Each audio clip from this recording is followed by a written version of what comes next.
जिनेन्द्र। जय जिनेन्द्र।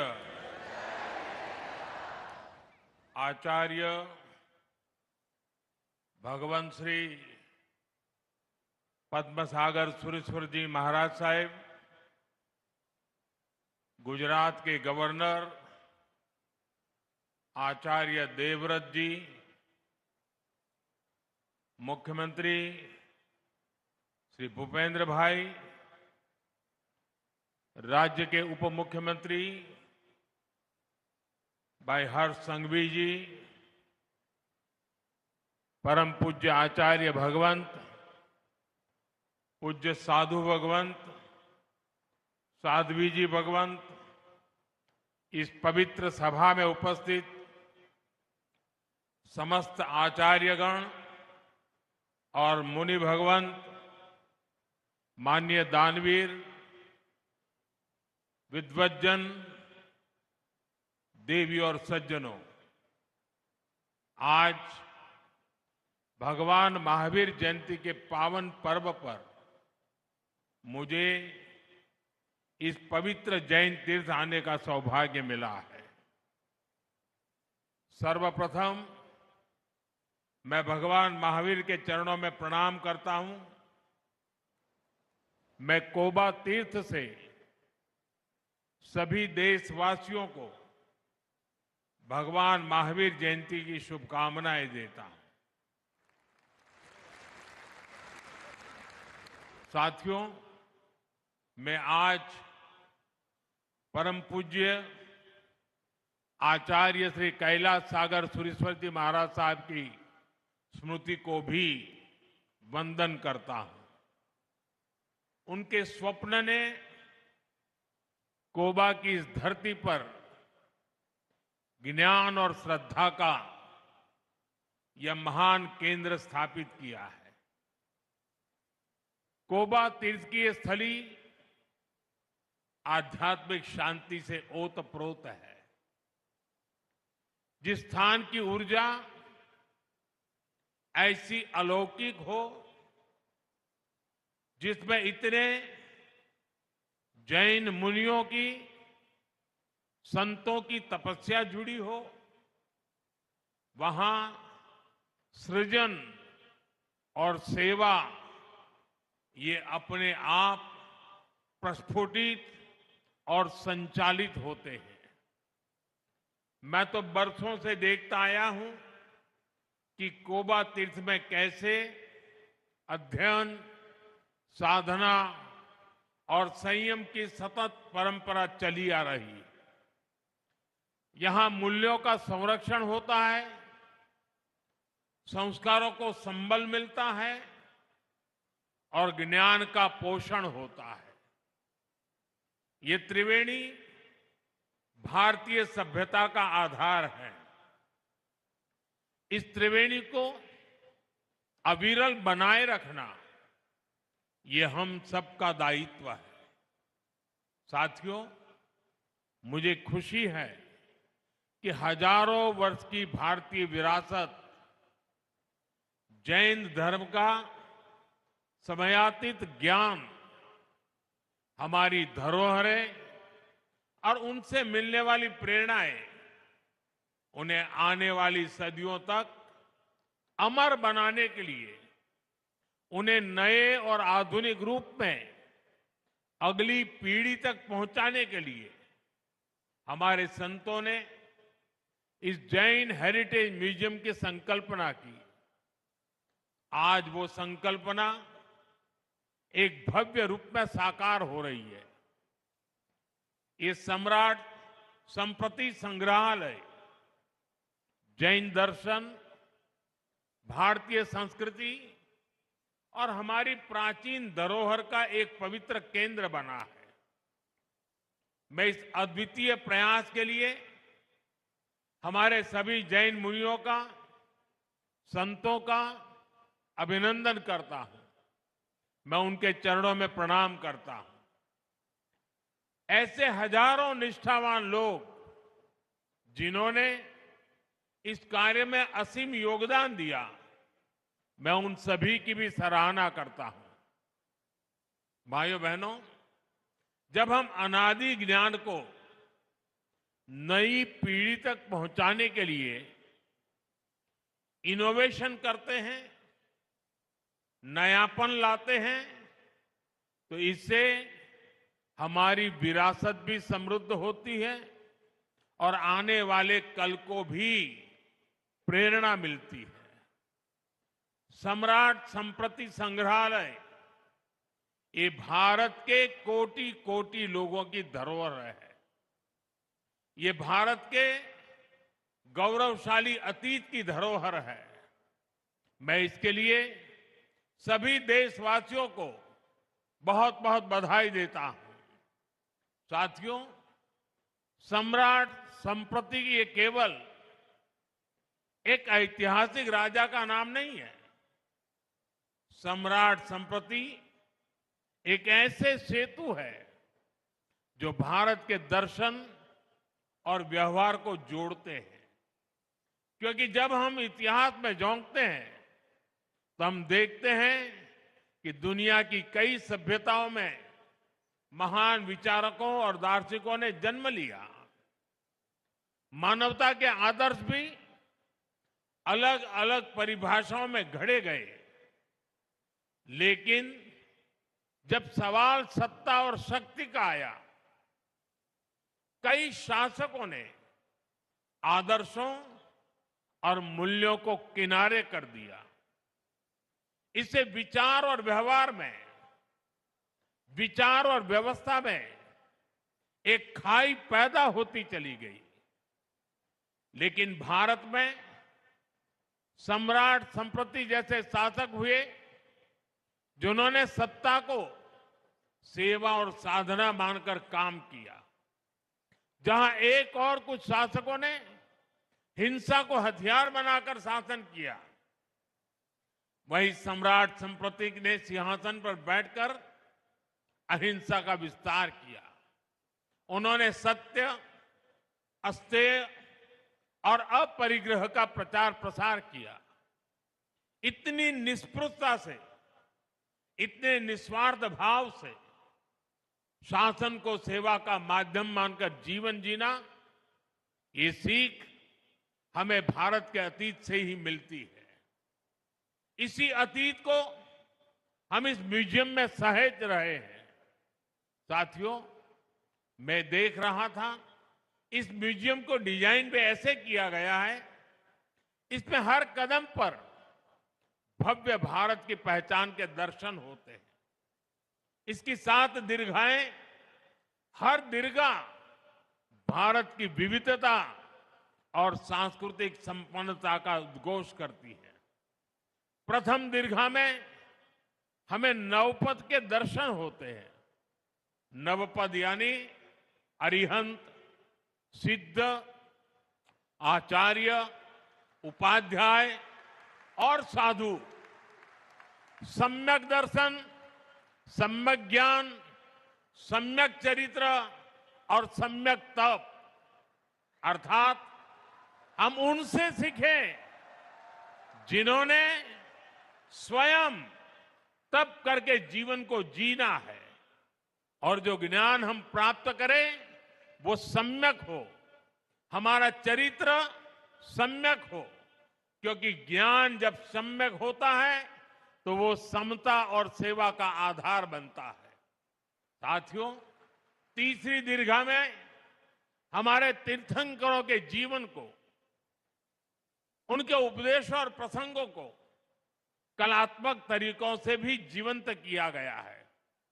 भाइयों बहनों, इस म्यूजियम में भारत की सबसे बड़ी विशिष्टता के, सबसे बड़ी ताकत के दर्शन होते हैं। जैसा कि मैंने पहले भी जिक्र किया, हमारी ये ताकत है भारत की विविधता, और विविधता में एकता। दुनिया ने हमेशा मत, मजहब और आस्था के नाम पर टकराव देखा है, लेकिन इस म्यूजियम में भारत के दूसरे सभी धर्मों के भी गौरवशाली दर्शन होते हैं। वैदिक और बौद्ध परंपरा, वेद, पुराण, आयुर्वेद, योग, दर्शन, विभिन्न परंपराओं के सभी रंग एक साथ इंद्रधनुष की तरह उपस्थित हो, ये भारत में ही हो सकता है। साथियों, आज दुनिया में जिस तरह के हालात हैं, जिस तरह विश्व अस्थिरता और अशांति की आग में झुलस रहा है, इस म्यूजियम की विरासत, इसका संदेश केवल भारत ही नहीं बल्कि पूरी मानवता के लिए बहुत अहम है। हमारा प्रयास होना चाहिए दुनिया के देशों से यहां आने वाले जिज्ञासु, स्टूडेंट्स और रिसर्चर्स की संख्या और बढ़े। जो लोग यहां आए वो भारत की जैन धर्म की शिक्षाओं को विश्व के कोने कोने में पहुंचाए। साथियों, भारत में ज्ञान हमेशा से एक मुक्त प्रवाह रहा है। हर युग में तीर्थंकरों और ऋषियों मनीषियों का अवतार हुआ।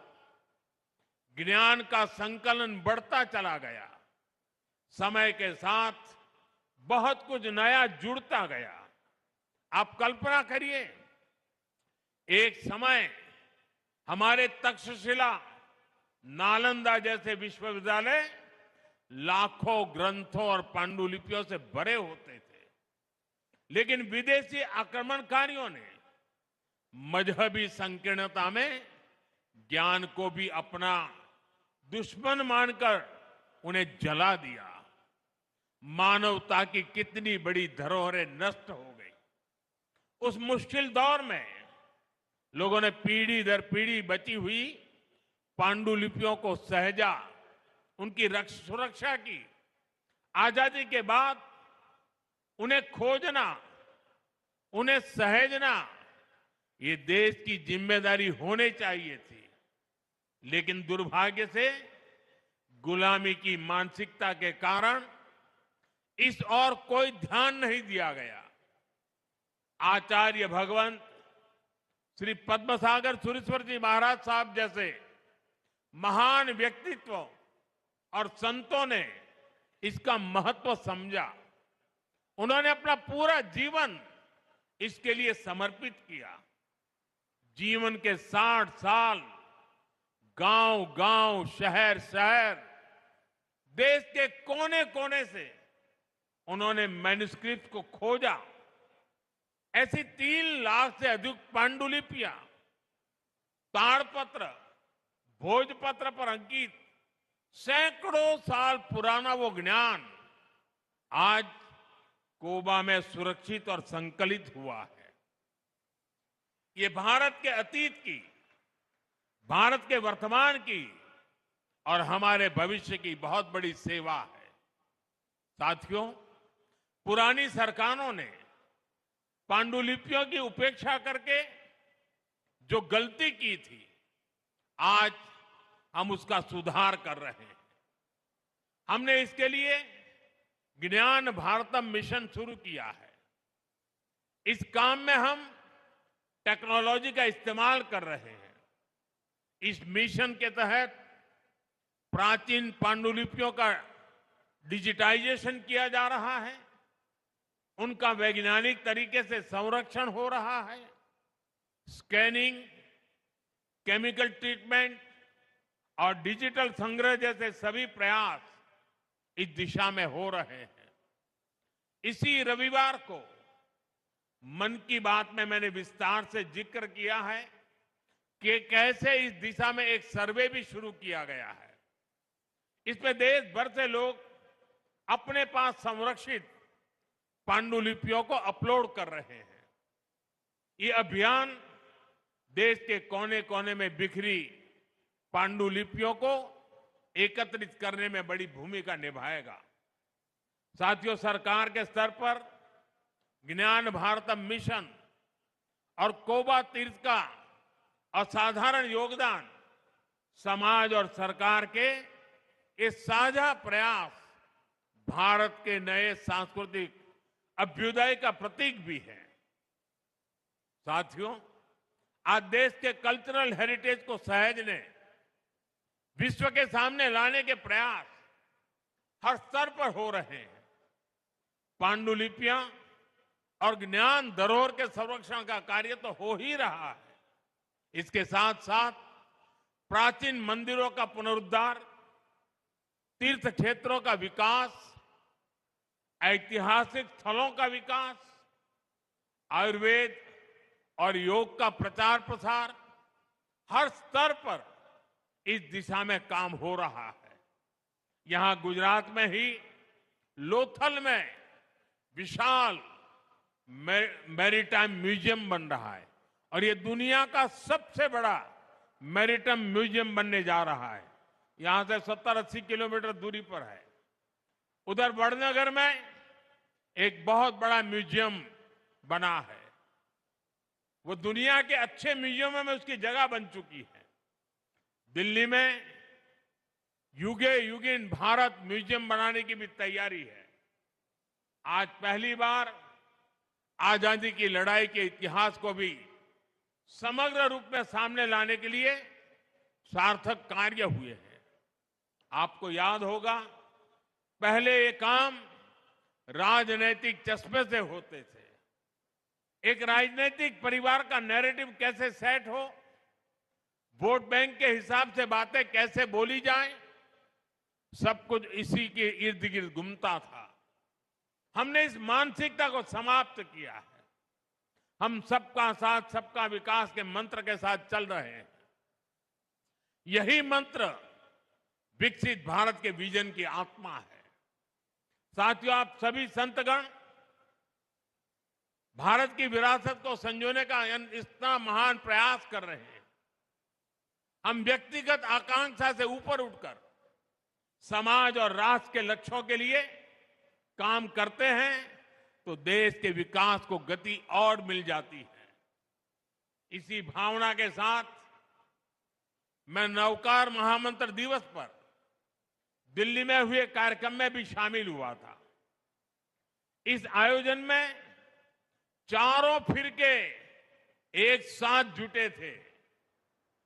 उस ऐतिहासिक अवसर पर मैंने 9 आग्रह किए थे, 9 संकल्पों की बात की थी और जिसका उल्लेख अभी भी हमारे मुख्यमंत्री भूपेंद्र भाई ने भी किया।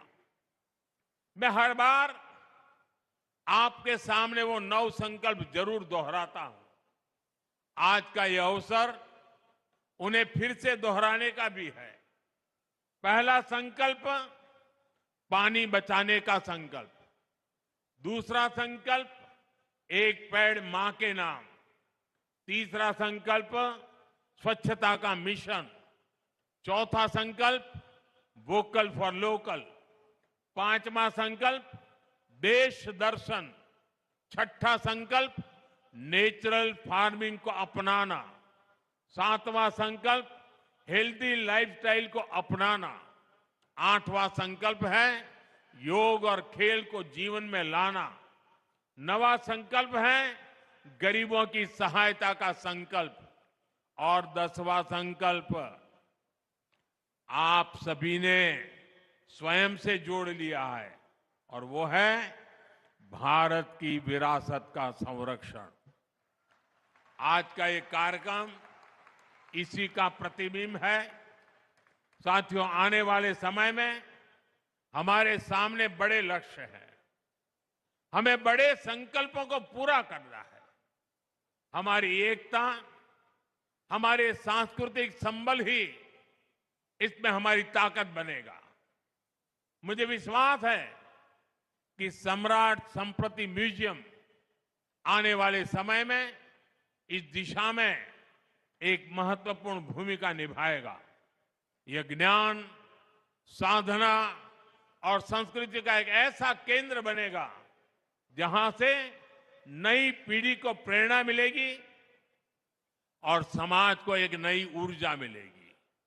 इसी विश्वास के साथ मैं आप सभी को इस महत्वपूर्ण कार्य के लिए एक बार फिर से बहुत बहुत बधाई देता हूं।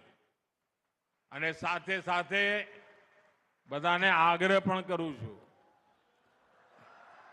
કે મારા સાહેબે તો આ બધું કર્યું, પણ આપણે જોવાનો એ ટાઈમ ના આપીએ કેમ ચાલે? વધુમાં વધુ લોકો અહીં આવે અને જોઈને જતા રહેવું નહીં, જાણવાની કોશિશ કરે, સમજવાની કોશિશ કરે.